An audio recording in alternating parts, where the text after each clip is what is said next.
Hours of sports talk excellence here in the Flower City. You found us. Come on into the sports bar. Gene Battaglia with you. 585-866-4326 is our phone number, as we've got a great show lined up today. I'm on no sleep, and I don't care. Look, if you have had the experience of having your favorite team win a championship, then I'd love to hear it, because you know what? I have been waiting since freaking 1986 for any of my teams. Some of my teams, like Western New York, I'm supposed to be impartial. I grew up here. Like, I want to see the Bills win. I want to see the Sabres win. The Mets, 86. And for the Knicks, damn it, it was a lot of fun in the early 90s. You couldn't get past Jordan. You couldn't get past Hakeem Olajuwon. And then 99 was fun, but we all knew that team was decimated. And what are you going to do when you ran into Tim Duncan? Last night, oh boy. But before we get to that, this show here. And my name is Gene Battaglia. If you're new to the show, welcome. We are here 1 to 3 weekdays here. WGR Rochester, 95.7 FM, AM 950. Free in the Odyssey app. We are on YouTube and Twitch. We have characters on the show like Dan DeLorean, who is actually doubling right now as, what would you call him? Just waiting at the front door? Like receptionist? Receptionist, yeah. Secretary, I'm not sure. Something, yeah. Amazon's outside right now, actually. So okay, he's working hard. All right, so Dan DeLorean doing other things for the company right now. Tim Schneider, that is the voice you're hearing. I want to thank you, Tim, because you maloiked it last night, buddy. When you said Spurs in 6, I'm like, yep. We'll have Tim's terrible take of the day coming up later in the show. First time ever I booked a guest after midnight, because I sent him a text earlier in the week and, hadn't heard back, because this guy, every time he comes on the show, if you're a fan of the old show, when we were on in the afternoons, he's unbelievable. Coach Jimmy Patsos in hour number 2. Coach Patsos, who was at Siena, worked under Gary Williams at Maryland, and is doing things now for Monumental Sports, covering the Wizards. He covers the NBA. Let's get the coach's perspective last night, because, wow, on the one side, you are excited. On the other side, oh, there are second guesses. What was preventable and all of that? Jimmy Patsos coming up here in hour number 2.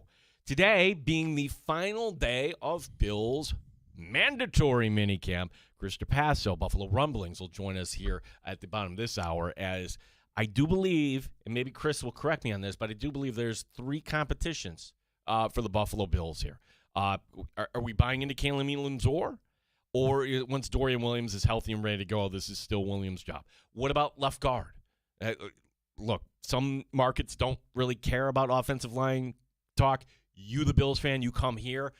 We're going to talk about these competitions. And then I think the most interesting of them all is the idea that the Bills spent a second-round pick on Davison Igbinosun, who, from Ohio State, different skill set than Maxwell Hairston. I want to get Chris's thoughts on this and everything Bills related, as no, they didn't cut things short today. Practice is closed to the media today. And then players are going to be made available, so we might have some final sound. And then that's it. We think the first day official will be July 29th. That's a ridiculously long break, so just fingers crossed everything that everybody's going to be fine and healthy. Did not know that Cole Bishop had a scope. We learned that. So he was not available this minicamp, but he should be ready to go for training camp. 585-866-4326. The show is better when you participate. That is the Good Smoke Barbecue and Pub Wingman line. Award-winning barbecue from Good Smoke Barbecue and Pub, 135 West Commercial Street, East Rochester. GoodSmokeBBQ.com. The proverbial table is set. When we talk about greatest comebacks in all time in sports, and a lot of people instantly last night jumped to 28-3, the meme of 28-3. And by it becoming that meme, that kind of tells you which way we were leaning on that one. Was it, oh my gosh, look at these Patriots. They are so feisty. How did they pull this off again? Or, you're the Falcons. You couldn't do that right. Look at this. And the score became the meme, right? Was it more the Patriots coming back, or was it more the Falcons giving it away?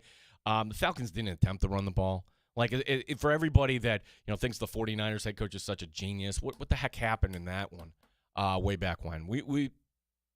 There's other instances, too. For us locally, and if you are of this era, man, the greatest comeback of all time for the Buffalo Bills.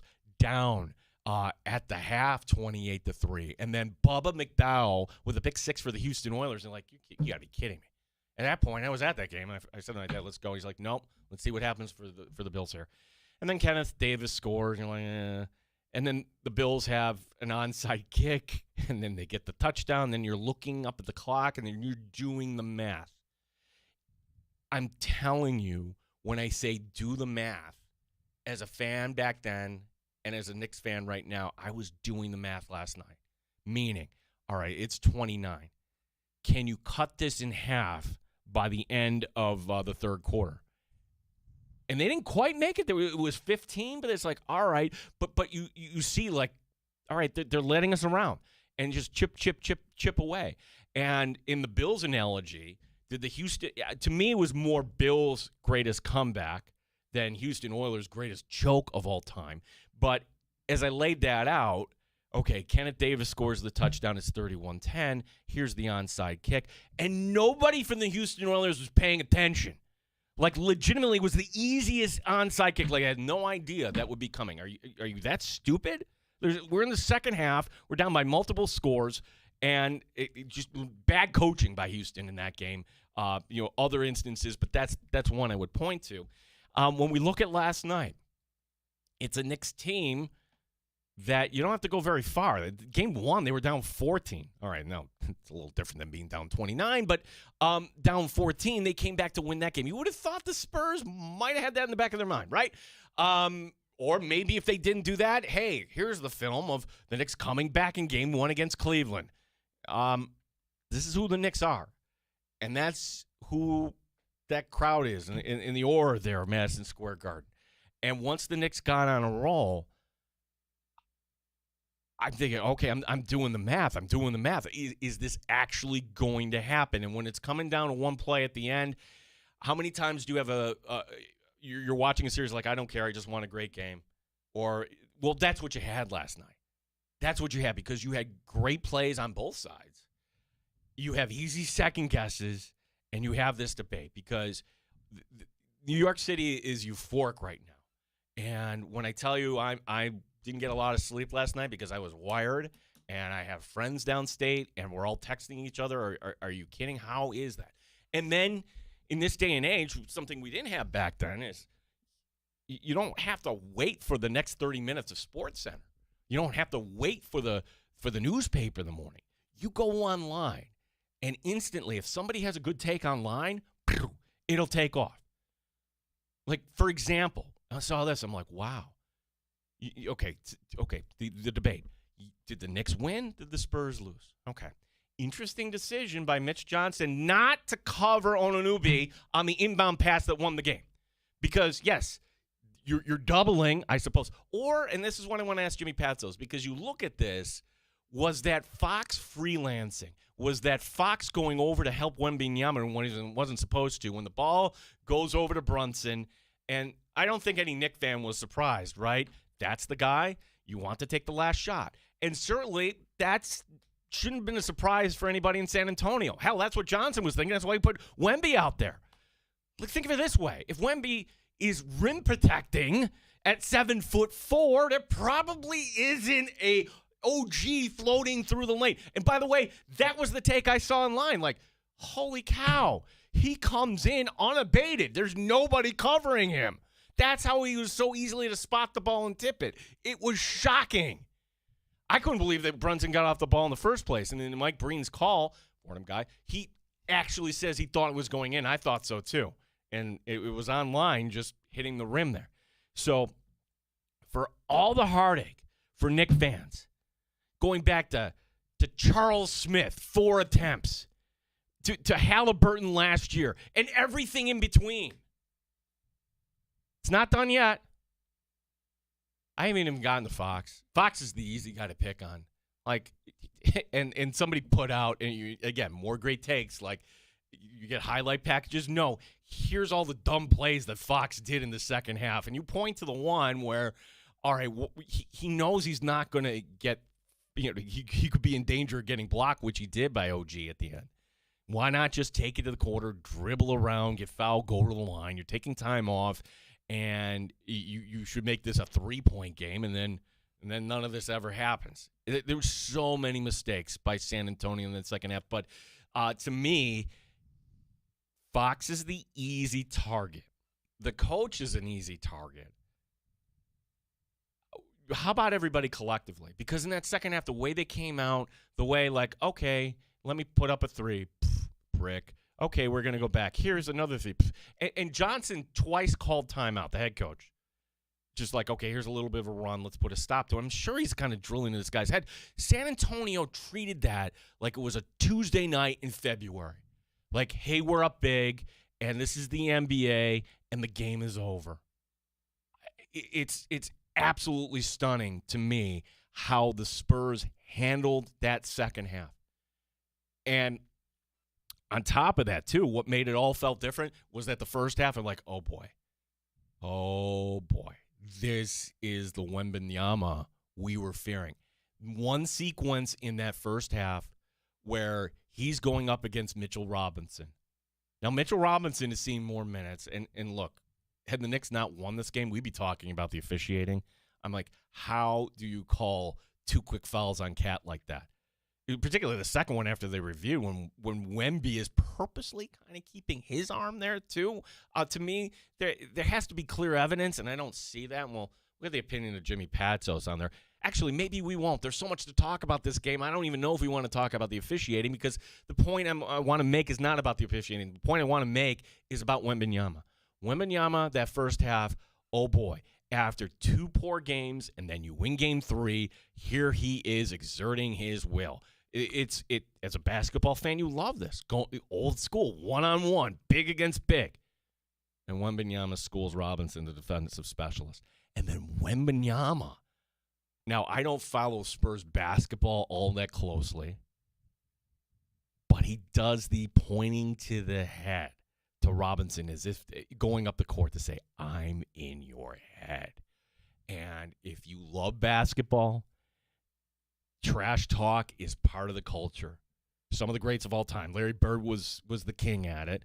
Jordan certainly did his share. And for Wembanyama at 22 years old on that stage with his team down in the series, just to say, yeah, you can't stop me. Go ahead. And then what ends up happening after that? Robinson loses his mind. Bam! Forearm to the throat. Great. Flagrant 1. Perfect.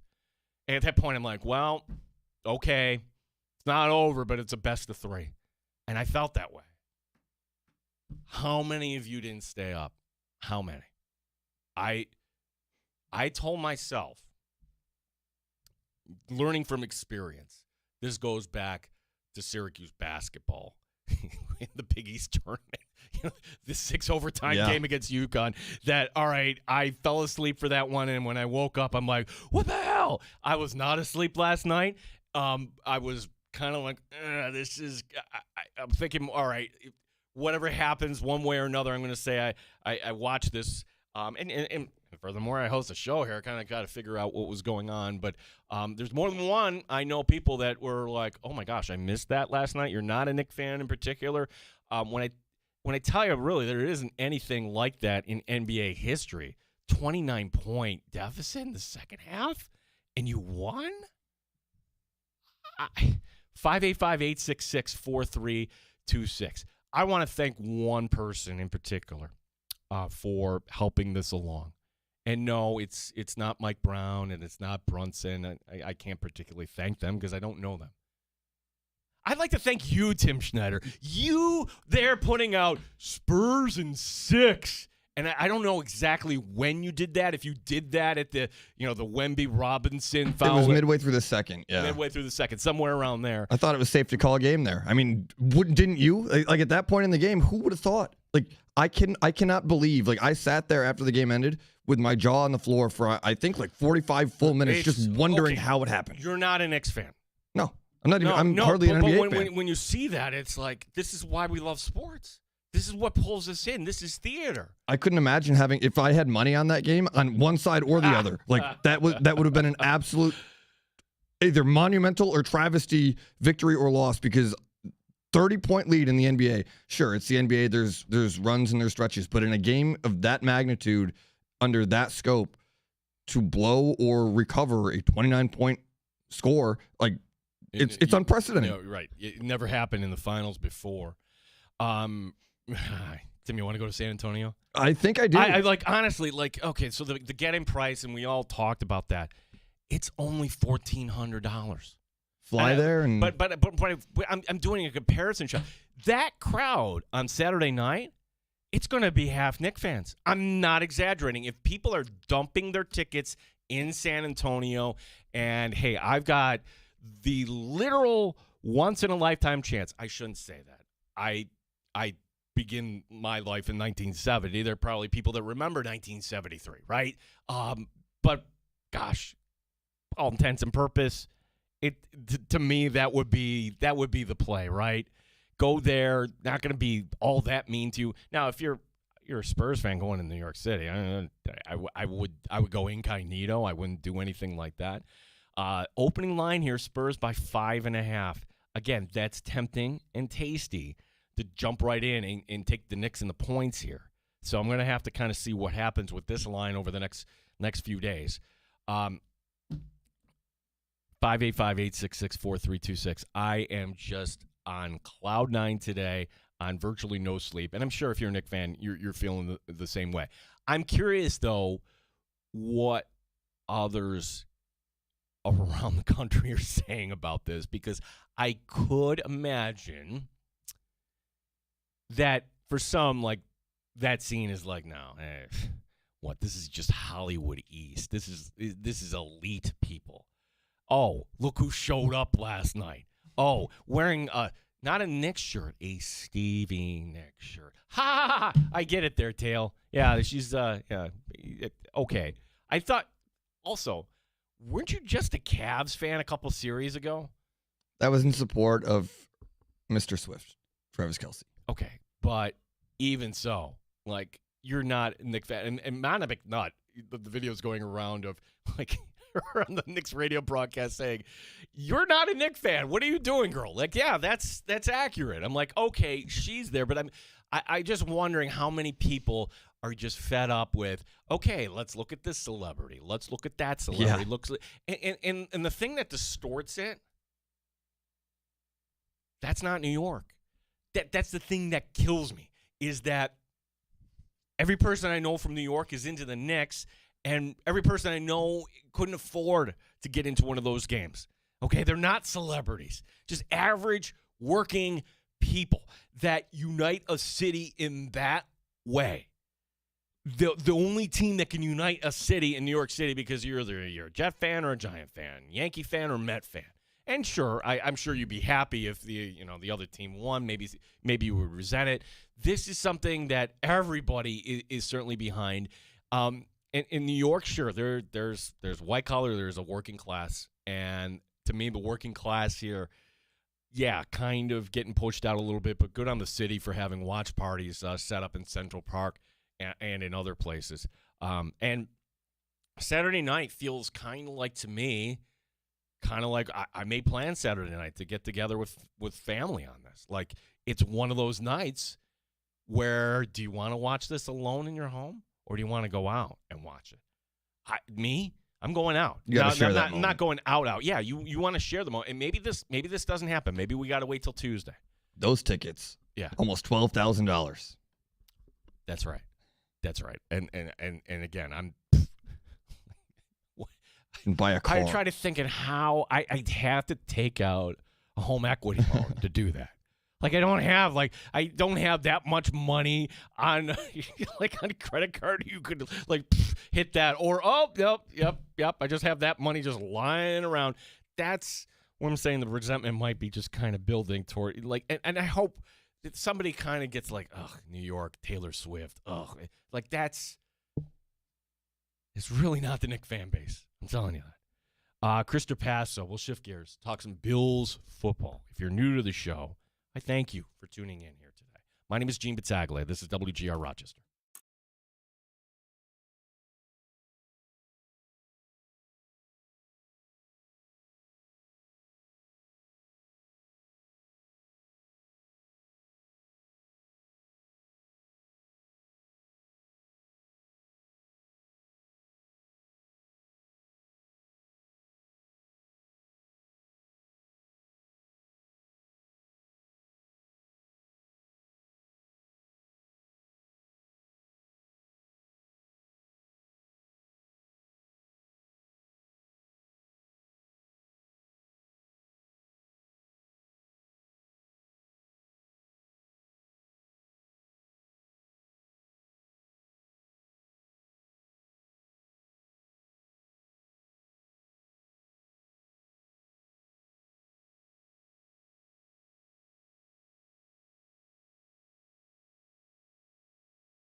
WGR Rochester Sports Update.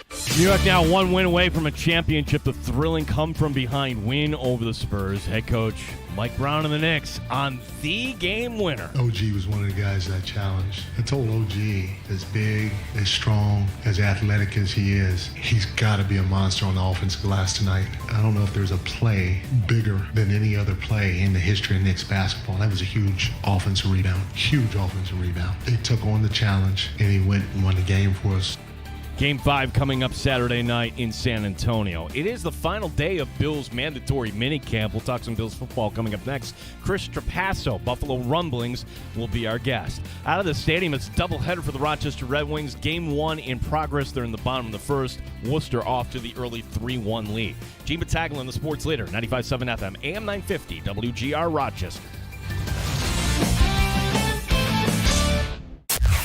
The best local sports talk in the Flower City. The Sports Bar with Gene Battaglia on the Sports Leader. 95.7 FM and AM 950 WGR. Rochester. It feels like if you know any sports fan at all, you're just saying, wow, did you catch that last night? Chris in South Central Kentucky writing in, just sending us my amount of investment in the NBA Finals, sending us the Mike Francesa meme. Chris, you're alone on that, buddy. I'm sorry. Here in upstate New York, I think so many people fired up about that, including our next guest, Chris Trapasso, where I've got a lot of Bills questions here lined up for you. Chris, appreciate your time. Now with Buffalo Rumblings, you can check out his work as we prepare here for training camp coming up. Chris, last night, did you stay up? What were your thoughts on what transpired at MSG? Man, it was another reminder, the millionth reminder of just why sports are so awesome. They're the absolute best. I mean, in today's society where we all probably are starting to realize we're on our phones too much, we're on social media too much, seeing the fan reaction to a live event that no one had out phones, I didn't really see, and you see Larry David and Ben Stiller and Taylor Swift, everyone just with their visceral reactions to that. And I can't say that I'm a Knicks fan necessarily, but that would probably be the NBA team that I would root for, just kind of going back to the Carmelo Anthony Syracuse roots.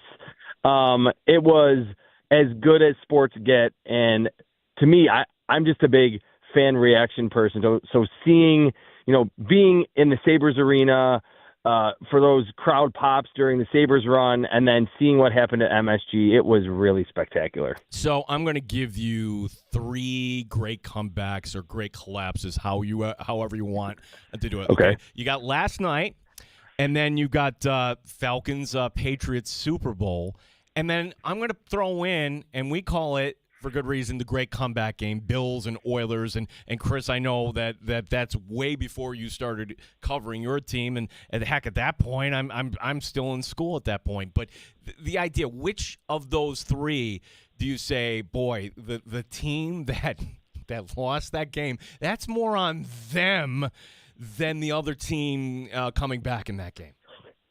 I would probably still put the Houston Oilers blowing that 35-3 lead over the Bills as the bigger, whether you want to call it a choke job or bigger blunder, because Jim Kelly wasn't the quarterback that day. It was Frank Reich. And I mean, Jalen Brunson is a perennial all-star. Karl Anthony Towns is awesome. I think if you want to throw in, which justifiably, that 28-3 comeback by the Patriots in that Super Bowl, that was still Tom Brady and Julian Edelman and a lot of really, really good, maybe potential future Hall of Fame players on that Patriots team, obviously coached by Bill Belichick.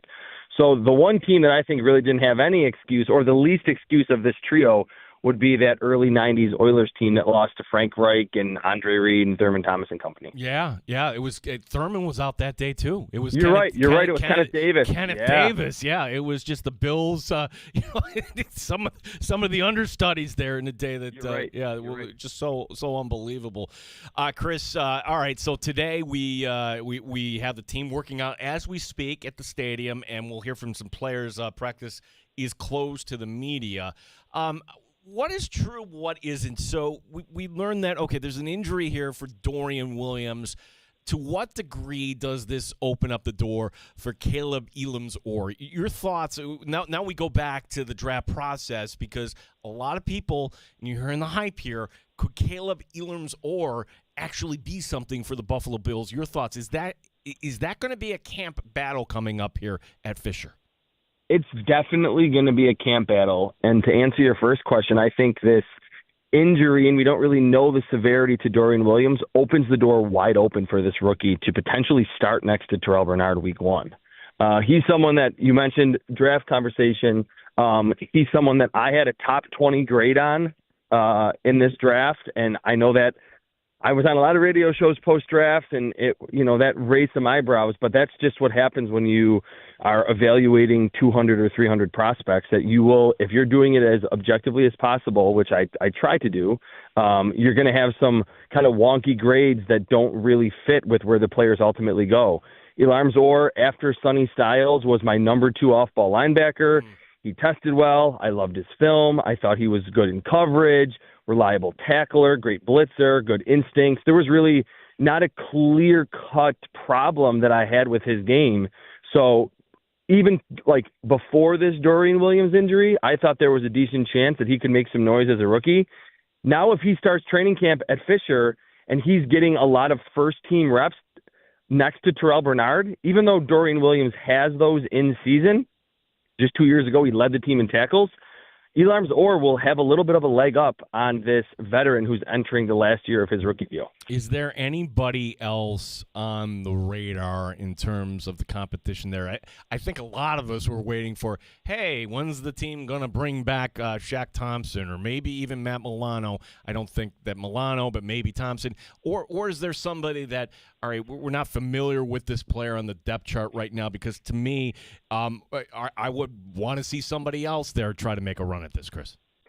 Yeah, if we're talking inside linebacker, the one other name that I think would be a surprise, but we saw him play late last season, is Keonta Jenkins, who's a bigger linebacker, more of a thumper, and I think Jim Leonard, I don't think is going to necessarily want to have 2 specific types at inside linebacker, but if you're thinking of Terrell Bernard as more of the smaller coverage player, you want to time his blitzes really well, and then have a bigger player next to him to take on blockers, I think Keonta Jenkins could be that player to at least get some opportunities, and all it takes is a play or 2 here to kind of perk up the ears of the coaching staff to, like, when they're watching practice film, to say, hey, maybe let's give him some more reps, or let's see him work with the ones in that red-blue scrimmage in early August, and then suddenly there could be a surprise at inside linebacker. That's not to say that I think Dorian Williams has no chance now to be the starter. If I were handicapping it, I would still say he's the most likely starter next to Bernard. Mm-hmm. But like you mentioned, with the injury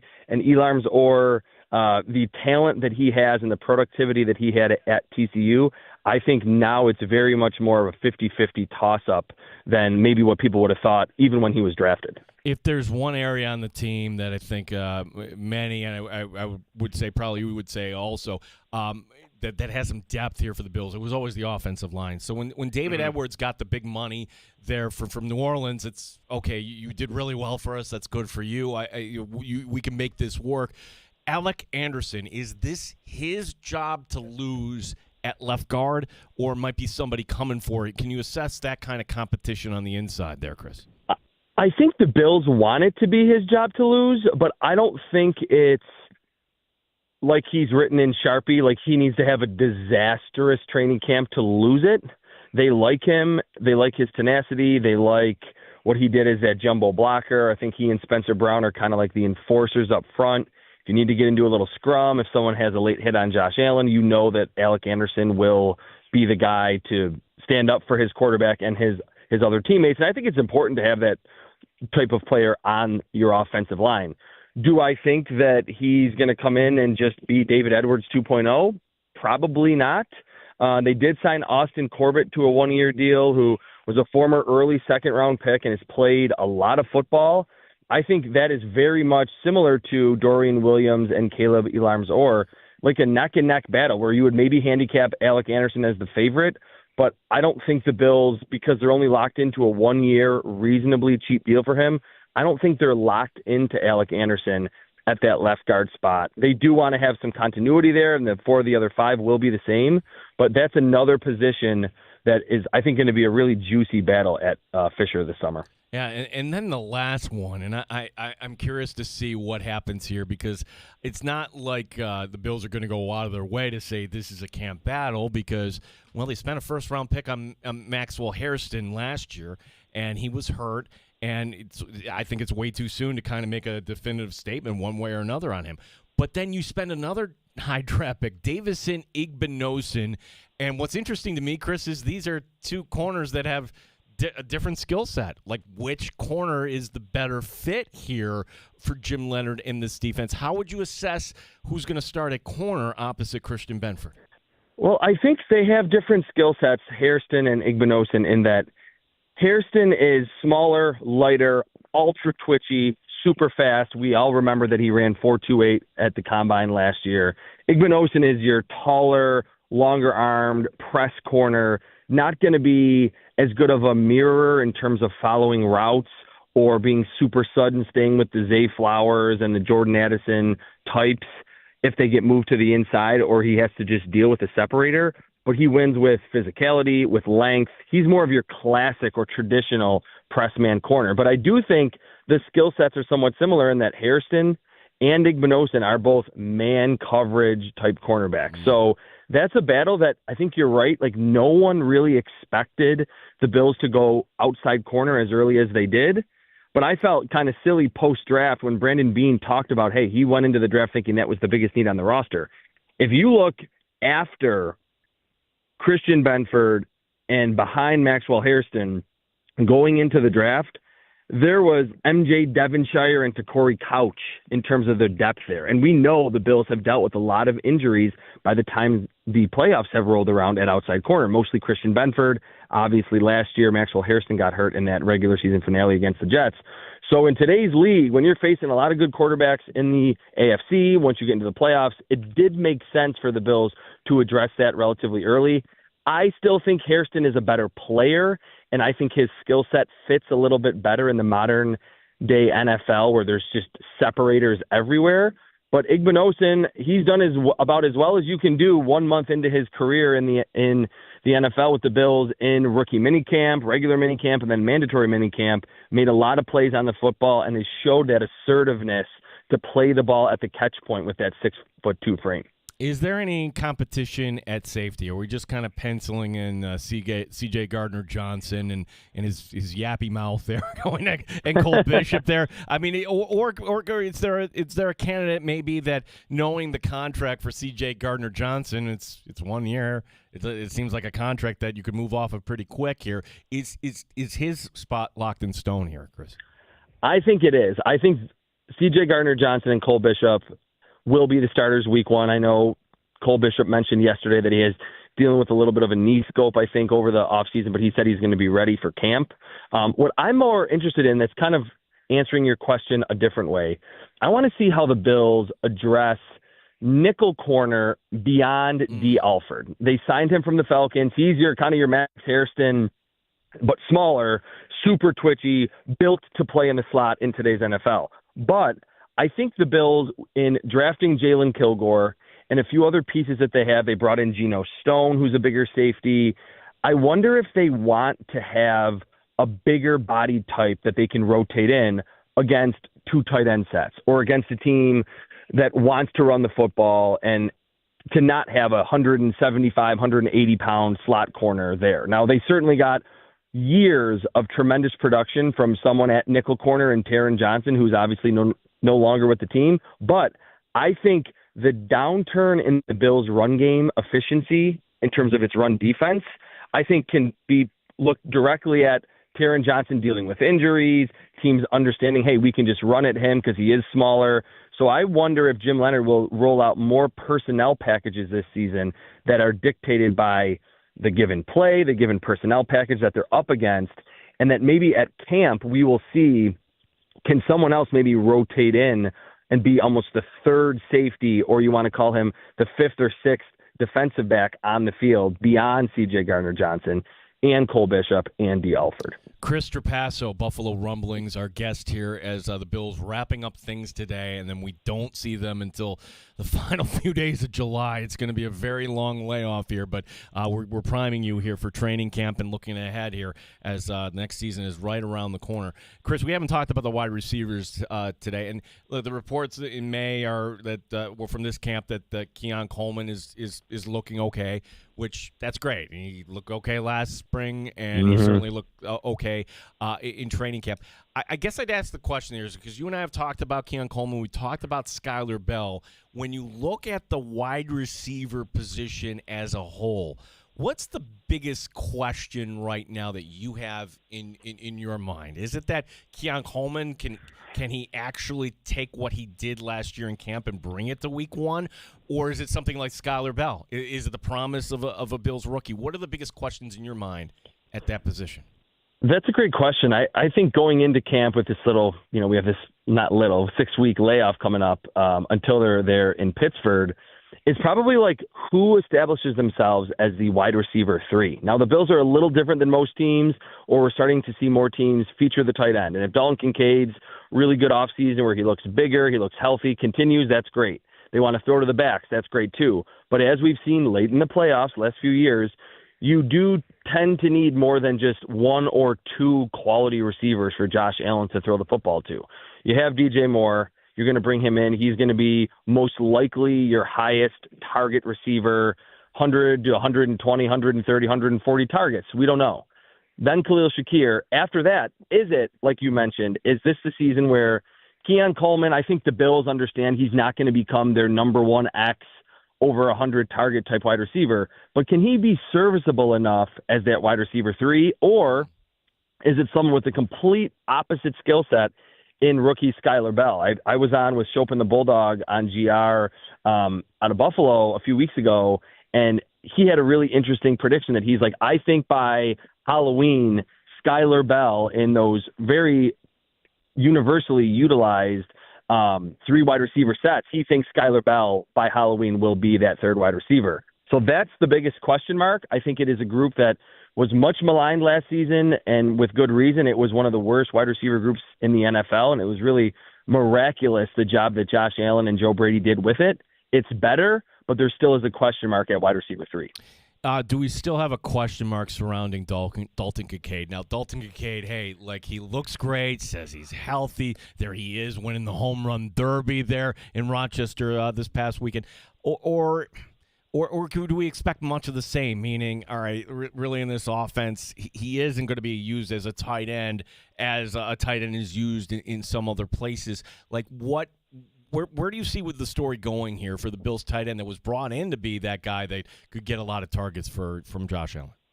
Yeah, what I'm going to be paying attention to the most, and I don't know if we'll be able to see this a lot at camp, but certainly early in the season, I just wonder how much they utilize Kincaid. Like last season when he came back from injury, and even after the injury, he was one of the most efficient tight ends in all of football. If you look at a lot of metrics, receiving metrics, he was the most efficient in terms of just yards per route run. He was doing more with less compared to any other tight end in football. Do they say because he hasn't gotten surgery on that knee injury, because doctors have said it can't really get any better, you don't need surgery? Do they come into the season and say, we're not going to try to stretch you into a 70 or 80% of the snap George Kittle type player, and we're just going to say if you play half the snaps, we're happy with that, and we're going to throw you the ball 6 to 8 times a game and expect 5 to 7 catches for 60 to 80 yards and a touchdown? I wonder if they do that, or if they just say, look, if you're healthy, let's roll Dalton Kincaid out as much as we can to get as much out of him early in the season, because they obviously do have some tough games early on. That's what I think is most important. I do think at this point, similar to how I feel about Keon Coleman, I don't expect him to just suddenly be amazing. And I don't expect Dalton Kincaid to have any downturn or regression. I think we've seen that when he's on the field, he is a matchup nightmare for linebackers, for safeties, and has established a really nice rapport with Josh Allen at the intermediate level. Chris, a position that when it comes to the draft you can wait on, and I guess I'd say this, if there is a player that's the MVP on the Bills, of course it's Josh Allen, but who's the second most valuable? And we could debate that, and I'd point to, right here and now, Well, in terms of what he brings and what's behind him, I think James Cook you could certainly make a great argument for, and it's a position that, quite often, if you get 17 games out of the running back, that's fantastic. I guess my question is there any concern what's behind? We know Ray Davis has got his role. We know Ty Johnson. But beyond that, I mean, it doesn't seem like, or maybe there is somebody that we're not familiar with at the running back position. Your thoughts on the position where we've kind of gotten comfortable the last few years, and that just kind of makes me wonder, all right, well, what if something were to happen here? No, I think it's really good to point that out because it's the exact same running back group as a season ago. And to expect all four of them to just stay perfectly healthy is probably a little silly. And obviously Ty Johnson also got injured in that season finale against the Jets, was not on the field against the Jaguars or against the Broncos. And his dual threat ability likely would have helped the offense in both of those games. I don't want to say that I think the Bills should be concerned because they are rolling out the reigning rushing champion, but I do think that I don't know if they have an actual answer, and I don't think a lot of teams have a big-time answer beyond the starting running back. Who's behind Saquon Barkley? They don't really have, the Eagles, any of the best teams. When you go from Saquon to his backup, Christian McCaffrey to his backup, it's going to be a big drop-off. And to your point earlier, even as someone that I've said routinely is, I'm like you, I think the team should wait on running backs, and it's the most replaceable position in the NFL outside of some special teamers. I've written at Buffalo Rumblings in the last month that over the last 2 years, Bills fans have thought, okay, Josh Allen, go make a play, but if not, I trust James Cook to make a big play or make something out of nothing. So even though he's playing a devalued position, James Cook's explosiveness, his ability to catch the football, and how good he's gotten after contact and between the tackles as someone that was never that feature back in college has been very, very impressive. Chris Trapasso, as a lot we're going to digest here as we'll hear from some players coming up here in a little bit. Tell everybody what you got cooking there, Buffalo Rumblings, and more we can check out as we head toward training camp. So tomorrow I'll have a list of my top 6 Bills players under the age of 25, and I want to hear you in the comments if you think my order is crazy, if I forgot anyone. There's not a ton of super young Bills yet. We're waiting to see the Landon Jacksons and the TJ Sanders, and a lot of those players picked in the last few years, even Keon Coleman, can really take that next step. But otherwise, if you go to Buffalo Rumblings, I'll be writing between 1 to 3 or 4 articles a day. We have a great staff, and we'll be covering as much as we can before we get to training camp where everything really kicks off. Chris, to bring it full circle here, I am advocating that people, maybe you're not a Knicks fan, maybe you're not a basketball fan, but let's bring back gatherings to watch games. It even feels like Super Bowl parties are not what they used to, Yes. but why not? We're going to have great weather. You can watch the game maybe on somebody's patio or maybe go out. It doesn't serve you any good to watch Saturday night at home with just you or you and your significant other. Go out and be with other people. Well, it's so funny you say that, Gene. I was just talking with my dad about it. He called me. He's not a big basketball fan or a big Knicks fan either, but like you're saying, the whole sports world's talking about it today, that game. And then I said, what was so cool is just seeing the crowd inside MSG and seeing all those celebrities, and it really didn't look like too many people were on their phones. So as much as phones have connected us, I think sports are like the one last institution in our society where you should still be getting together with your friends and putting down the phones and just witnessing the game, whether you can be in attendance at a Bills game or at an Amerks game or a Red Wings game or a Knicks game, whatever it is, getting together to watch sports together, I think is something that we cannot lose sight of. And we kind of got a glimpse of the peak of how great it can be. And certainly Bills fans have had that over the last 5 to 7 years with Josh Allen and company, and the Knicks fans got it last night. Chris, great stuff as always. We'll check out the content. And, hey, in a way, it seems like a long layup. And in another way, because you enjoy these weekends, it's not going to be that long before we see a training camp. So enjoy your summer. Appreciate your time today, Chris. All right, Gene, you too. Thanks. Thanks, Chris Trapasso, Buffalo Rumblings, giving us a lot of stuff there. And, yeah, I mean, he's a sports fan too, right, what we saw last night. Interesting his thoughts there to kind of recap. Alec Anderson, he feels like the guy because he does have that mean streak. You have to kind of add on to that. Will he be called for the, for the unnecessary roughness? Yeah, maybe you might have to deal with that every so often. I'm fine with that, as long as it doesn't get out of control. The IGB, he's like, no, let's tap the brakes. Maxwell Harrison, he's good. He's going to bring you that other element. So when the Bills brought him in to be the big play guy, in perhaps big splash plays, pick sixes, that sort of thing, let's see if that kind of evolves here in year number 2. And then, Elam Zor, he's got a great opportunity. Fantastic opportunity ahead of him. 585-866-4326 is our phone number. I am in a great mood today. The sun is out. We are all enjoying ourselves here today. The Red Wings, by the way, they won last night, and so they're still a half game behind. It's now Memphis up as Nashville lost last night. Right now, they are in the third, and they're still trailing Worcester 3-1. So, again, when we get to June 21st, that's when the first half of the season cuts off. The Red Wings are in first. They are headed to the postseason. We'll keep you updated on that. Gene Battaglia here, WGR Rochester.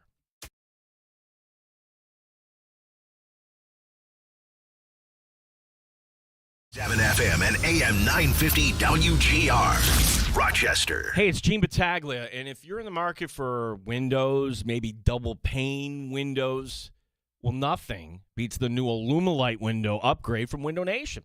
The new Illumilite windows are designed to offer triple pane performance with a look and weight of double pane. That's because they use Triton Advanced triple pane glass. That means Window Nation's Illumilite windows, they're more energy efficient. They reduce outside noise by 15% or more, and they offer more glass area than comparable windows. Well, that all adds up to windows that are easier to open, have an unmatched level of clarity, and make your home comfortable year-round. That's what it's all about, right? Plus, they're backed by a limited lifetime warranty. And now is the best time to upgrade your home's windows during Window Nation's Buy 4, Get 4 free sale. Imagine replacing all your windows with new Illumilite ones and getting half of them for free. Plus, you could even get them with no money down and no monthly payment or interest for 2 years. Illumilite windows, available exclusively from the trusted experts at Window Nation. Schedule your consultation now by calling Window Nation at 866-90NATION or go to windownation.com. Hey,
WROCAM, WBEE HD2, and W239BF Rochester.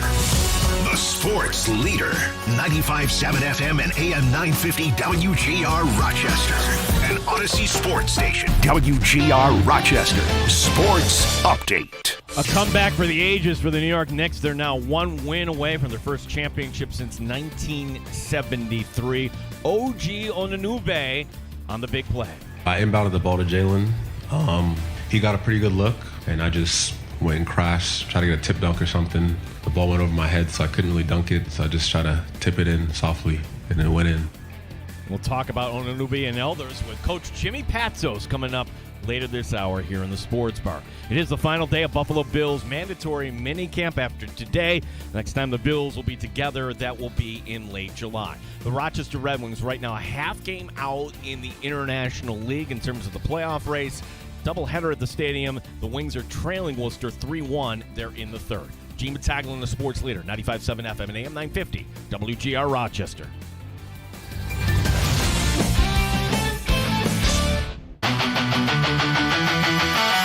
Pull up a chair, stay for a while. You're in the sports bar on WGR. Grab a drink, hang your coat, get sports talk. Live from Western New York. It's a master show. 9 times better than your typical host. 9 times. Gene and Tim have takes much hotter than most. No one cares when you're out. Sabres, Bills, Americans, Red Wings, and Nighthawks. Sports Bar for Rochester Sports Talk. Hour number 2, you found us. Thanks for joining us from the downtown studios here, High Falls area. Sun is out. Everybody in a good mood. If you're a Knick fan, or you're a fan of the NBA, I know 2 Spurs fans. I got to correct myself from last week. 1 Spurs fan we had on the show, and that's because, well, he lives in San Antonio, naturally. That would be our guy, RJ Ochoa, who covers the Dallas Cowboys. And it was a lot of fun to have him on, and he pops up in my feed, and boy, that hurts. The other one being a good friend of the show because he's coming out with a bunch of events. That being Greg. Greg's from there, remained a Spurs fan, and then served our country. And then relocated and decided, hey, Rochester's a nice spot. So, Greg, I feel bad for you, but I'm sorry. Like, hard for me to see the Spurs all of a sudden winning 3 games in a row. Now, I remember this from way back when.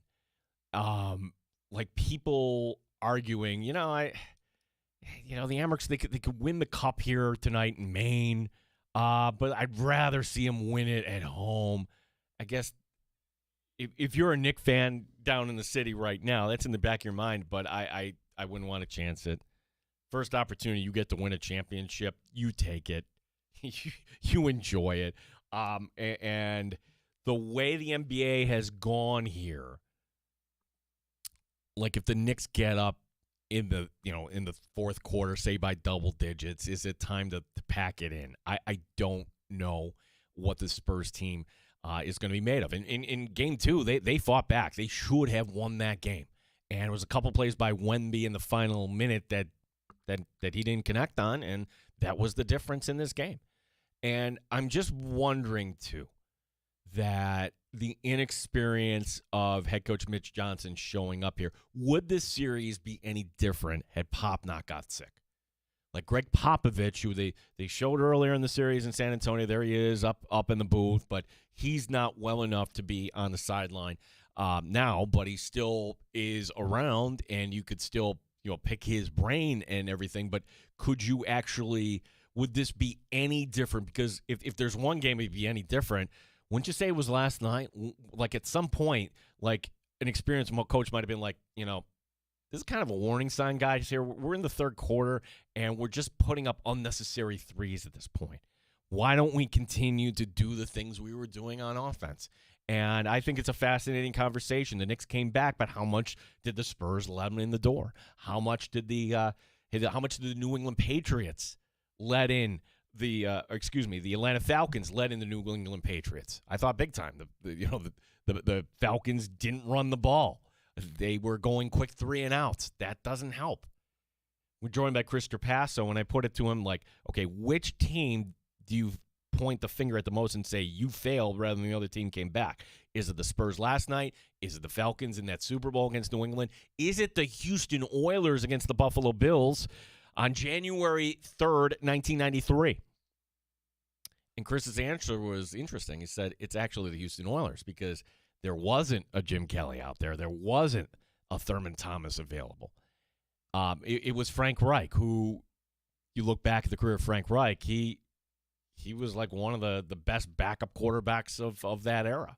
You could say maybe of all time. When he went to Carolina later as a starter and then he bounced around, not so much. But in that time, in that moment, he was ideal, and he didn't panic, and neither did the Bills. To me, it's Atlanta. It's hard to top Atlanta and how they just didn't understand time and place. It's not going to a shell, but you know what? Have some faith in your running game. Have some faith in your defense. And it didn't seem like those two. It seemed like they were just trying to run up the score there rather than just make sure they were doing to take it in to the garage, so to speak, as Bulldog might say. 585-866-4326. Gene Battaglia with you here. As coming up bottom of this hour, it has been way too long since we had, and if you're not familiar with Jimmy Patsos, big personality, coached in the NCAA, covering the Washington Wizards for Monumental Sports. Loves Rochester, by the way, too. For what I think, does he love Rochester or does he love Oak Hill? Because he's one of those guys, like if there's an event, and he would always come up for, things like Coaches vs. Cancer for Coach Boeheim. Jimmy Patsos will join us here coming up bottom of this hour. 585-866-4326. If you're new to the show, welcome. And now the segment that I don't know how to describe. Some days it's great and some days not so great. It's now time for Terrible Time Timmy's Terrible Take of the Day on WGR Rochester. WGR Rochester. It's Terrible Time Timmy. And again, if you're new to the show, one thing we kind of break the rules on here is I don't know what Tim is going to say. Yesterday, he admonished me for not paying close enough attention to hockey. And we are the show that will talk a lot of hockey. Hell, I call hockey for RIT. I love hockey, but these two franchises I'm just not into, but this series has been great. And yes, I will be watching hockey tonight, Tim, so I don't know if you're going to wave the finger at me once again on that, but what do you have for us here today? Actually, you've already brought up my take. It was actually a take from last night. I said Spurs in 6, a little bit tongue-in-cheek, and that was clearly far too premature, but I think it goes back to you've got the Danhausen curse in full effect with the New York Knicks. He was uncursed, and look at him now. But you've got this team that could very well be down 3-1. The Knicks maybe not should isn't the word, but the Knicks conceivably could be down 3-1. Wemby bounced the ball off of Vassell or Castle's back to cost that game. They blew a 29-point lead yesterday. They could have stolen game 1 against the Knicks. This is a 3-1 series that could be 3-1 the other way. I'm not saying the series is over. I think it's Knicks in 5 at this point, but I said Spurs in 6 yesterday. I just can't see a way that the Spurs come back from this because you don't blow a 29-game lead under those circumstances and expect to come back out the next 3 times and beat the team that just embarrassed you in erasing that 29-point hole. Well, yeah, right. So that's kind of the talk today. And what do the Spurs kind of do here from here? And the one thing I would say is, everybody thought San Antonio was just going to kind of roll over and go, ugh. And when you looked at the point spread for Game 3, that was the first indicator, okay, Vegas only has the Knicks as a 1.5 favorite. Why is that? Putting on the brakes, and I'm tapping on the brakes here again. Because the opening line for this game is 5.5 for the Spurs at home. Okay, that seems too good to be true. If the Knicks can kind of keep this close, maybe it's just the idea that if it's going to be a close game, that would be going in the Spurs' favor one way or another. That gives me pause for concern as a Knicks fan. that the point spread right now, they are inviting you, the emotional square bettor, to put your money on the Knicks here. All right, like, hey, you think the Knicks are going to wrap this up? You know what? We're going to give you 5.5 points on top of that. Oh, really? That's great. Oh, boy. You know, it's almost like I feel like I should text PJ here. Now, PJ, mind you, he has been Spurs all along. So that's also part of the equation. 585-866-4326. That is our phone number to call. Look, we next week's going to be big for us here in the Sports Guys. We're going to have tickets to give away for the Red Wings. Coming up, shameless self-promotion, Friday the 19th. I will be throwing out the first pitch of the Red Wing game. So first time I've ever been invited to do that. And in the middle of what is a pennant race, that should be a lot of fun. But it's official now because when we've got word that we're going to have this opportunity, we're like, wait a second, is Toledo is the opponent? Oh, my gosh, might we get Tarek Skubal? The answer is no. Nope, that ain't going to be happening. So Skubal's rehab is done, which couple starts, he's fine. Originally they said, 4 to 6 weeks. It was a little quicker than that. So good that he's back. And my take on Skubal is he's excellent. The Tigers need to trade him. Like, that's what needs to happen here. You can get a haul for this right now because do you really want to be going? The problem with this is not knowing the CBA and what would be happening. And, there's so many things you don't know right now in terms of payroll and cap and everything else. So, you know what? Better to hit the reset button here. So we're not going to see Tarek Skubal in Rochester. There's a small chance a future Hall of Famer, maybe? So last night, Justin Verlander pitching for the Toledo Mud Hens. They're taking on St. Paul. Verlander gave up 4 home runs in this game. What? That can't be. Trust me. It's kind of like a spring training game. Like for Justin Verlander, sometimes pitchers just try things out. They test their boundaries. They're not really concerned with the end result. It's a spring training game. And in the case of a AAA game, okay, the Mud Hens lost to the St. Paul Saints, I believe. Saints. Yeah, the Saints. Not to be confused. What was the hockey team from way back when? That was the St. Paul Saints too, I want to say. Believe so. Yeah. So Verlander went 5 2/3, giving up 4 solo home runs for Toledo. Look, 5 hits, 4 home runs. The key here is, though, he went into the 6th inning. So if he is going into the 6th inning and he wakes up today and he's feeling fine, does he really need another rehab start? He hasn't been sharp. No, well, that's not rehab then. No, I know, but he's older though. That's not rehab though. He is like at a point though, if he is healthy, just get yourself into shape doesn't mean you're on a rehab assignment. You can manipulate that, though. I think so, but if you're Justin Verlander, come on. Like, right. Do you want to go another week with Toledo? You're trying to sell this. Look, you're trying to sell this for the Flower City. Would we come out to see Justin Verlander? I think yeah. It would be Tuesday. It would be a lot of fun. It would be fantastic. Boy, Tuesday. What could the Wings draw? Because could they get 10? And you got to factor into, as nice as this is, for a lot of people, this is a super busy time of year between high school graduations and school and and not to mention Little League and whatever else is starting up. Could the Red Wings draw 10,000 theoretically? But again, it's a conversation that's a moot point.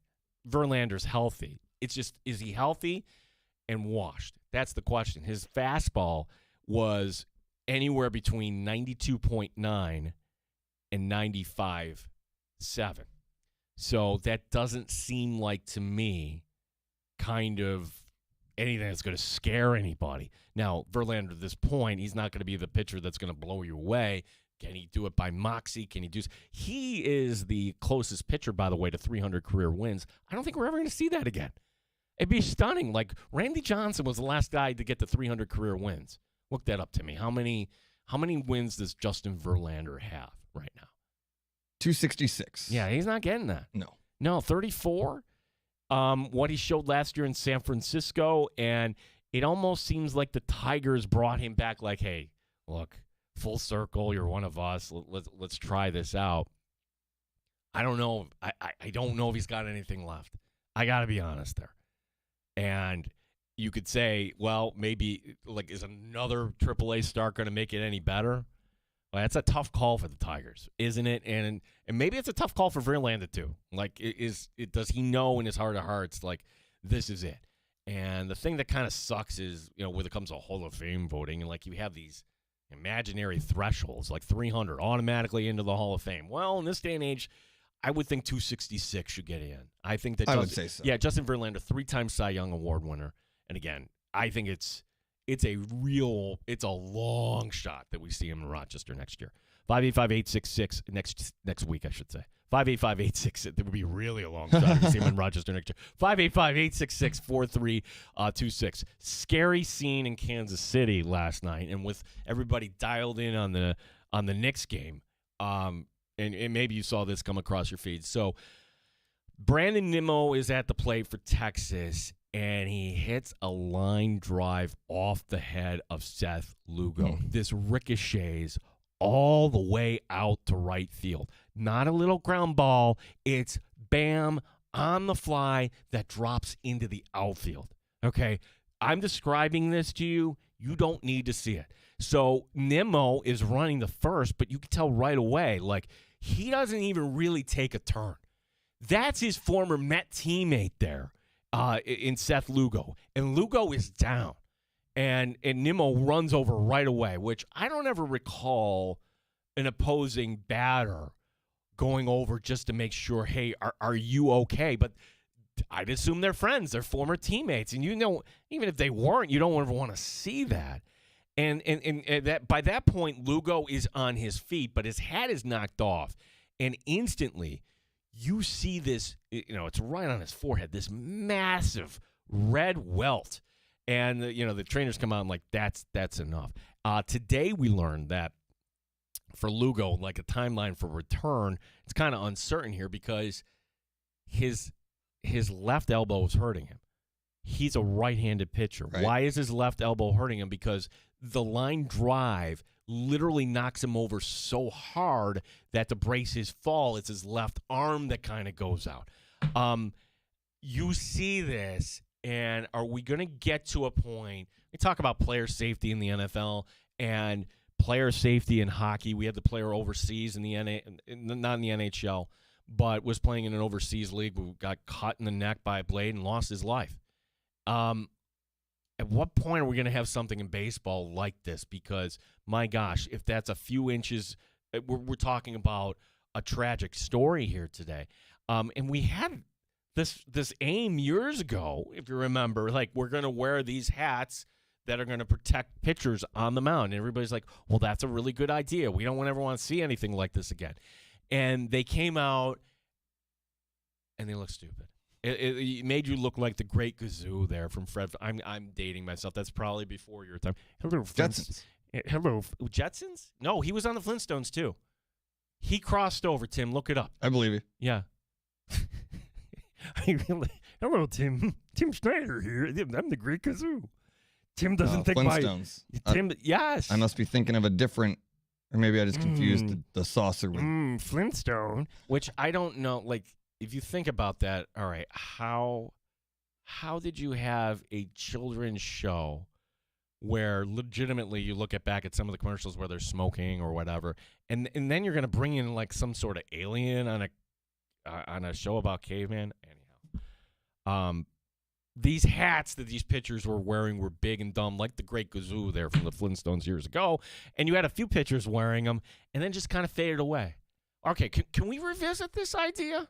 Is there anything that would protect a player but not make them look foolish on the mound or impair their ability to throw a baseball? I would encourage people to go back to the drawing board on that, because last night, what you saw in Kansas City, that's kind of a warning, right? I would think. And thankfully, it sounds like Seth Lugo is going to be okay. Jimmy Patsos. Coach Jimmy Patsos. Now, I want to pepper him a lot of questions. What happened last night? Well, like, what are the second guesses?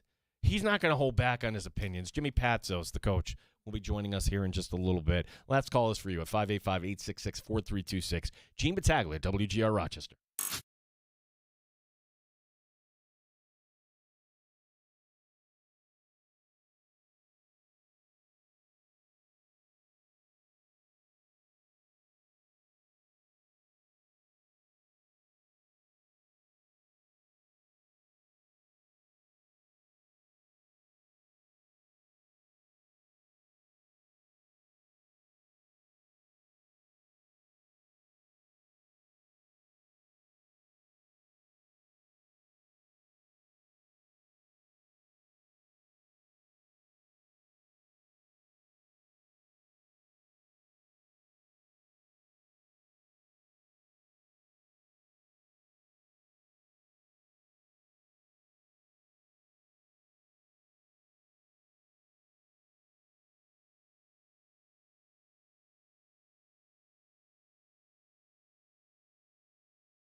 Sports Update. New York now one win away from their first championship since 1973. The thrilling come-from-behind win over the Spurs. And Coach Mike Brown on the huge play by OG Onunobi. OG was one of the guys I challenged. I told OG, as big, as strong, as athletic as he is, he's got to be a monster on the offensive glass tonight. I don't know if there's a play bigger than any other play in the history of Knicks basketball. That was a huge offensive rebound. Huge offensive rebound. He took on the challenge, and he went and won the game for us. One of our favorites, Coach Jimmy Patsos, to join us next here in the Sports Bar. Final day of Buffalo Bills minicamp. Minicamp wrapping up today. Next time the Bills will be together will be in late July. Doubleheader for the Rochester Red Wings. Right now, Game 1, Worcester up 4-3. They're in the bottom of the fourth. Gene Battaglin, the sports leader. WGR Rochester.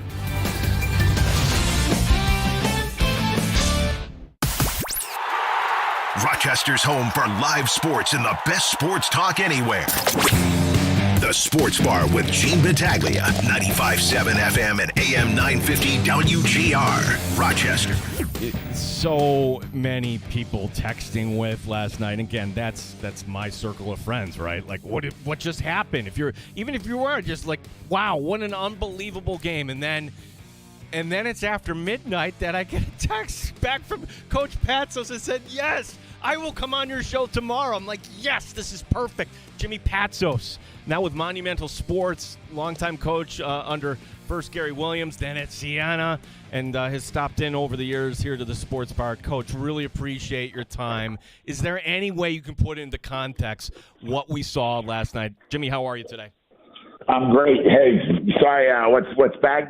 Gene, this is you, right? It's me, yep. We got the one and only. We're good. JoJo White, a man that played and won a couple of titles with the Celtics, who ended up residing up there in Rochester, he would sit there and say, ball control, when you have a lead, how do you play with it? So many things come into play in this Knicks win. And before we jump into the Knicks, I just want to say Jerry McNamara did a great job at Siena. He's going to be great at Syracuse. I know there's a lot of Orange fans up there that are looking for this thing to turn around, and it will. Jerry's a friend of mine, so I just wanted to give Jerry a shout-out, the Downey family and all those guys I know up there. It's such a strong basketball community. But let's face it, the Knicks run the town. Yeah, I know Toronto's across the lake, but the Knicks run Buffalo, Rochester, Syracuse. John Wallace played for them, all those guys. And it's amazing the energy and the excitement that it's created. But to win 2 games, look, Wemby threw the ball away in Game 2. I didn't think he'd come back from that, but he did in Game 3. Then to be up 29, which makes it seem like, it's going to be 2-2 going back to San Antonio. And this thing to turn around, offensive rebounding, always, I've been a big fan of that. You got to go to the glass, okay? And that tip-in, that hand of God up there thing will be remembered forever. But Brunson has courage, but Karl Anthony Towns got a little tougher. I thought as much as the Knicks did a lot of things right, Coach Johnson's learning a lot from the Spurs. Got to call some timeouts. Hey, fellas, we got to stop taking so many threes. Hey, the clock's on our side. This isn't the Falcons versus the Patriots, but it sort of is. I mean, you can't run the clock because it's a 24-second clock, but there is some math involved. And the Knicks basically did everything right, and the Spurs kind of did everything wrong in the last 5 minutes, and that's a long stretch.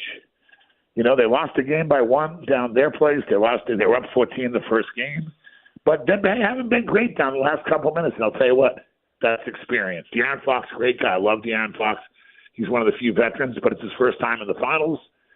Harper's young. Castle's young. They have a young team. Luke Cornett's never been in this. Keldon Johnson's kind of playing. And then you have the greatest player in the modern era right now with Wembanyama, but he's 21 years old. So they're learning a lot. But after they lost Game 2, I didn't think they'd bounce back, and they did. So we'll see if they can bounce back in Game 5. There's only 2 ways they're going to go. They're either going to lose by 15 or they're going to win, and then they'll go back to the Garden. We're going to see. What are your thoughts up there? How many Knicks fans up there? What's the percentage of Knicks fans? 100% today, Jimmy, it feels like. And even if you're not, I mean, they're getting together for Saturday night. And this has been one of those, and it was one of those where some people actually turned it off. Maybe you're not a Knicks fan, that you regret what you missed last night. I wanted to ask you a question here. Let's start here from a coach's perspective, because end of the game, the OG play, the tip in. If you're the defensive on the defensive side there is the head coach, what did you make of Johnson not defending the guy inbounding the pass, and that guy had a free path there to have the tip in to win the game? Look, they were going to double team. Once again, genius play if it works. They double team Brunson. He takes a bad shot because he can't get around Wemby so fast. Him and Fox double team him. It works. And then nobody boxes out. Now, his tip in, everybody should have been in that paint jumping and getting. He didn't have a lot of size in there was my criticism. Why wasn't Luke Cornett in there? In other words, you had Wemby, who you knew was going to be on the ball, so everybody else is small. They have Carl Anthony Towns and OG Anunoby, who's bigger than everybody. And Anunoby, who played, he's in the Indiana kids the first time I really saw him. He played with your Rochester guy, Thomas Bryant, another Rochester guy. So you look back and you're like, a lot of things could have been done different. But De'Aaron Fox, who's a friend of mine, and I really like him, Under Armour guy, he had the ball. You got to lay that in. You got to either dunk that or pull it out and burn a few seconds and get fouled another free throw. Anunoby blocks that shot.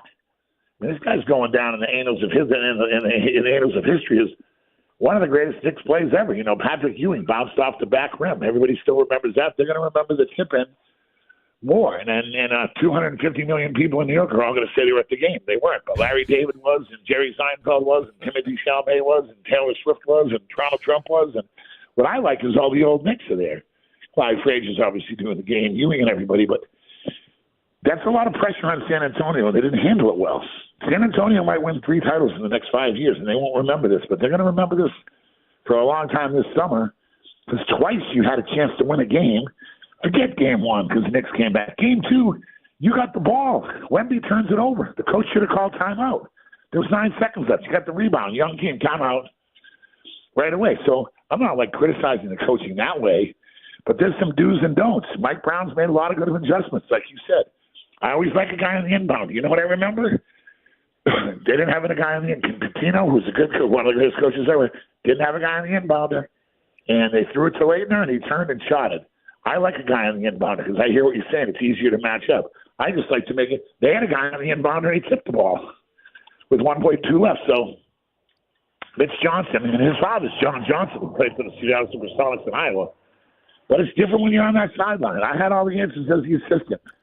When I was in Syracuse and we beat Kentucky and Connecticut and Gary Williams' assistant, I had a lot of answers. I found out at Loyola in my first 2 years.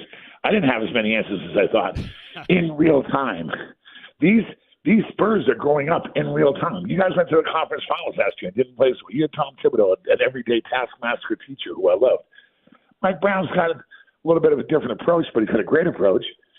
But he's got this thing like, okay, fellas, we're down 20. Let's cut it to under 20. Okay, let's cut it to under 10. The fans will come back in. Why the Spurs kept taking bad shots? Did Mitch Johnson have Joe Mazzulla on speed dial? Just keep taking threes. Those nerds upstairs at analytics say it's going to work. Are you kidding me? Cut it out. Yeah, that's my thing with the analytics. I like analytics. I work for the Wizards. We're going to be very good. We just had to lose 60 games 3 years in a row. We're rebuilding. The process is over. They're starting new. They have the number 1 pick. I like DiBasanta. Obviously, Peterson's acquired taste. Caleb Wilson might be the best player from Carolina, and Booz is really solid. So you have 4 really good picks. They're going to have to start to learn how to win. The Knicks learned how to win faster than the Spurs. The Spurs didn't make the playoffs. I'm not mad at Mitch Johnson and those guys. I like Joe Mazzulla, but sometimes you have to start taking threes when you're up 20. Sometimes you just got to run the football. Sometimes you got to catch the ball at third base and just throw it to first and get another out. You start trying to make all these crazy plays or, hey, that's how we roll. That's how we roll. You just kept taking bad threes and didn't call any timeouts to say, fellas, let's get this win and get out of here. That's me. But I also coached 14 years, and I learned a lot more my 3rd and 4th years than I did my 1st and 2nd. I learned a lot my last 2 years, what to do and not do. Had a really good year, had a really bad year. But I think Game 5, if the Spurs can regroup mentally, and they've impressed me so much. Coach Johnson has done an amazing job of losing Game 2 the way they did and getting them to win Game 3. Like I said, he's John Johnson's son. He learned under Popovich. He's learning in real time right now, Gene. That's so hard to do. And I know the 3 ball is a weird thing now. because it's so many, when the point goes in, I grew up around Steph Curry. But the mismanagement of that game might have had as much to do with it as the Knicks' greatness. Is that fair? Is that kind of what my long story is? No. There might have been some mismanagement along with the tremendous effort by the Knicks. Is that fair? Yeah, you brought up a good point there because we were making the analogy to Patriots and Falcons and the Bills comeback game, but you said there, hey, this is the way we roll. I'm like, wait a second. The Detroit Lions were up by 3 scores against the 49ers. Kick the field goal, go up another score, or something simple like that. But because this is who our identity, no, stop with the identity. Do whatever it takes to win the game. That should be your identity moving forward for San Antonio. And it's a tough lesson to learn because, Jimmy, if I look at last night, and it's exciting, all the big plays happen, but they don't happen unless San Antonio just does the necessary things to close that game out. Yeah, I would agree with you, Gene. And there were a couple of heat check threes, like one step over half court, let it fly. Hey, this isn't pickup, man. But, the NBA is different now. The Phil Jacksons and the Red Auerbachs and the Casey Jones and the Al Addles, by the way, who won a title in 75. You had to pull in Rick Barry once in a while and say, hey, Rick, cut it out. Rick wasn't the easiest guy to deal with. Lenny Wilkins with Dennis Johnson, you got him to change. I'm going back to the 70s and 80s and 90s. Chuck Daly had a coach, Isaiah Thomas and Bill Lambert. You think that was fun? But sometimes you have to say, I'm sorry. And I think that's gone away in the modern era. I think Jerry McNamara is going to be, I don't know Red Hot's guy. It's not a criticism of Red. I just think Jerry McNamara is going to put some zest into that Syracuse job, but also like back to the Boeheim way. If we have to play the 5 best guys, then you better be one of the 5 best guys. Like, you have to have some accountability and you have to have some rules. But when you're up, and this is a Bill Parcells thing, when you are winning, like the Patriots, when the Falcons were against the Patriots and stuff, there's a math to this. Run the ball. Let's get a first down. That's 6. Let's run 23 seconds off the clock. One pass, hoist 3. I mean, they had no bench except for Alvarado. Christ the King kid, by the way. Alvarado's really good for. The Knicks don't even have a bench, and so you make them play defense by running them around. They didn't. They kind of fell into this trap. I think Fox. Obviously, Castle's great. Harper's really coming along. Champagny didn't get the ball much. But Wembanyama's the best player out there. And sometimes Magic Johnson, Larry Bird, Michael Jordan, Tim Duncan, Giannis when he was healthy, Hakeem Olajuwon. You can go down the line. Wemby, you're going to have to do this. And if he's going to take the 47-footer one step over court, maybe that's the tone that got set into the team a little bit. I know they're upset. We'll see if they can win Game 5. But on the other hand, I'm happy for New York, and it was a great win. And it was one of the most watched basketball games ever, and it ended with an offensive rebound, which I am a huge fan of. So I've always gone to the glass. So miss my days in Buffalo, Chippewa Street, 14 straight years. We basically got the split. Love playing Oak Hill up there. What a great town. Let's talk next week. I'm sorry because I'm kind of in a rush here. I didn't have my headset, Gene. But how is everything? Are you guys okay up there? We're great, Jimmy. It's a lot of fun, and we got to get you up here. And I'm really happy you brought up Coach McNamara. If you're up for another, if you got to run here, let's pick this up next week if you're cool with it, Jimmy. Because I got a lot of other questions. Do next week, and I'll have my headset, and we'll be in Gene. I got you in here, Gene Battaglia show. You guys are good. I like my little rat. It's your time of year up there right now, and hopefully your Bills and my Ravens are in the AFC's championship, God willing. Well, I'd sign up for that in a second. I'm sure you would too, Jimmy. And if it's in Baltimore, Buffalo, we got to get you up here, Jimmy. I appreciate you. Got it. Game 5 should be interesting. We'll see who. These guys are getting tired. That took a lot out of.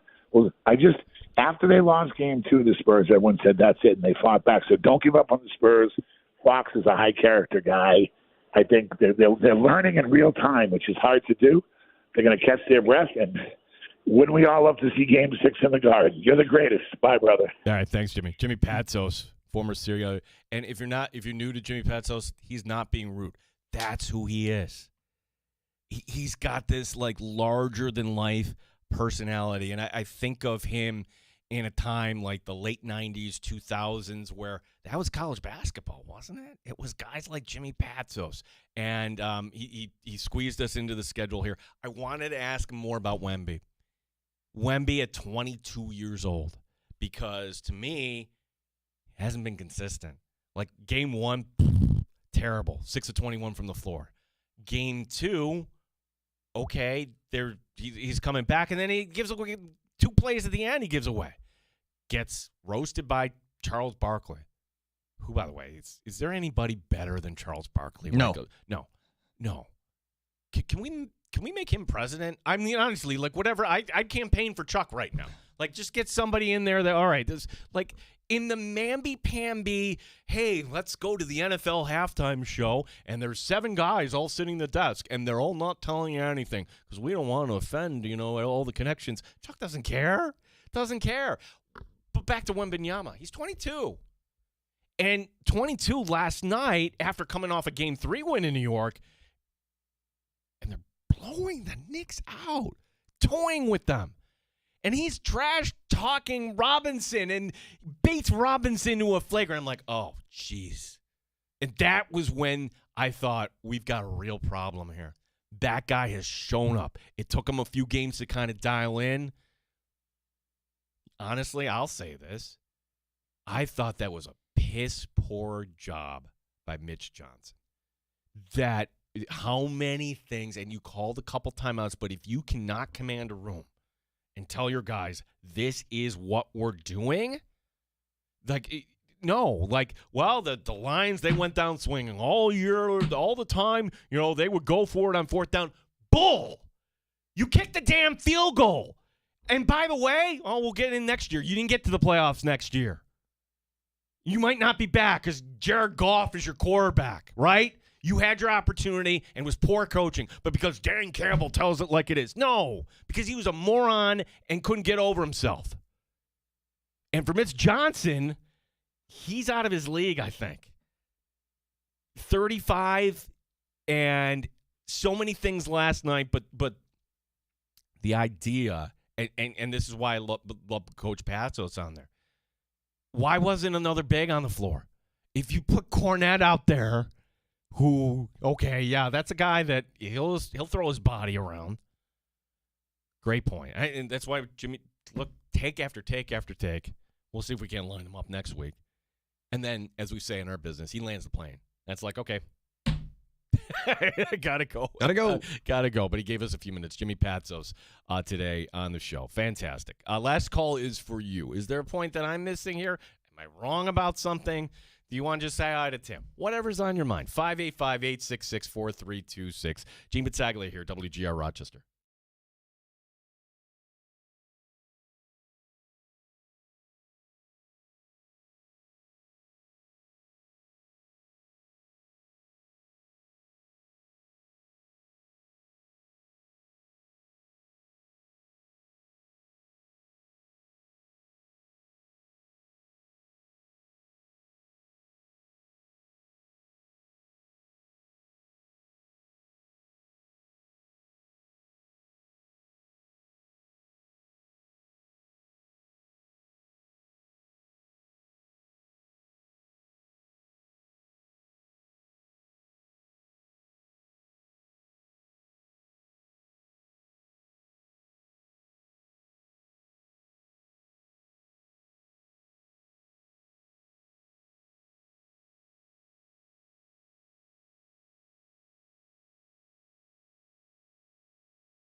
Sports Bar with Gene Battaglia, 95.7 FM and AM 950 WGR, Rochester. The Chiefs sent away a tackle that started 16 games in 3 years from Wanya Morris.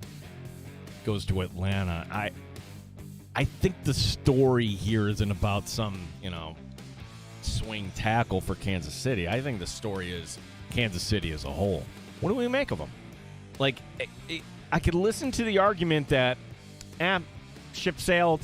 Yeah, a little long in the tooth. This is a rebuilding year. Look, they got rid of, one of the best corners in the game, McDuffie. You almost forget about that. And then I would say, well, they got a really good running back in Walker. And he's the best running back, in my opinion, since Mahomes showed up on the scene. And if they rebuild that offensive line, and if you get Mahomes back healthy, it doesn't matter if, you have, old Travis Kelce out there and pedestrian wide receivers. Could this Chiefs team do what they do and just scratch out enough wins? Or is the AFC West actually kind of better this year? And I'd say as compared to what? Last year? Denver's not going to be better than last year. I can't say the Chargers. Some people are high on the Chargers. I'm like, okay, show me. That's where I am with the Chargers. Show me. Like, they made the playoffs. You don't remember because they weren't very good in the playoffs. And then the Raiders, not there yet. So I have this suspicion that and this is not Binkley in my head, but that's a team that you got to pay attention to. But the good news is that the AFC West, when the Chiefs are loading up and they're making their Super Bowl runs, wins, that division sucked. That division was, let me just kind of pencil in and we'll go 6-0. Not true anymore. Not true.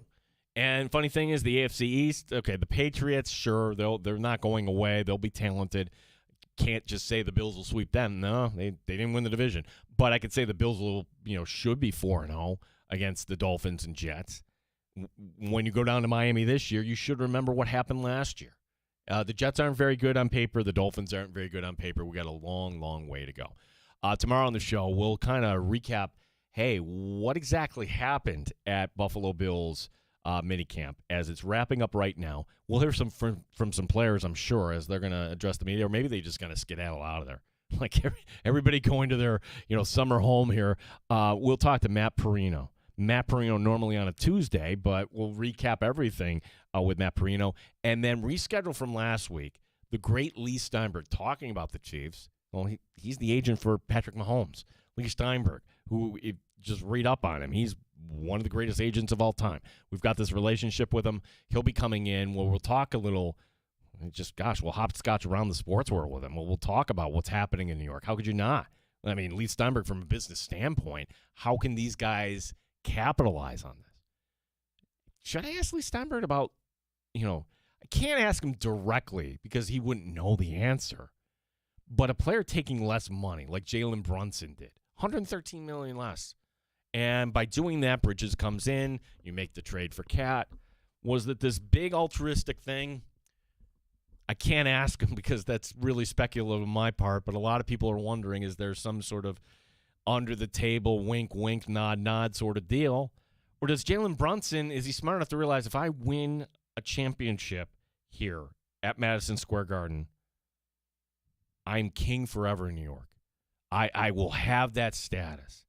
I can, 30 years from now, I will have endorsement opportunities and speaking engagements and talk about this, how this team kind of came together.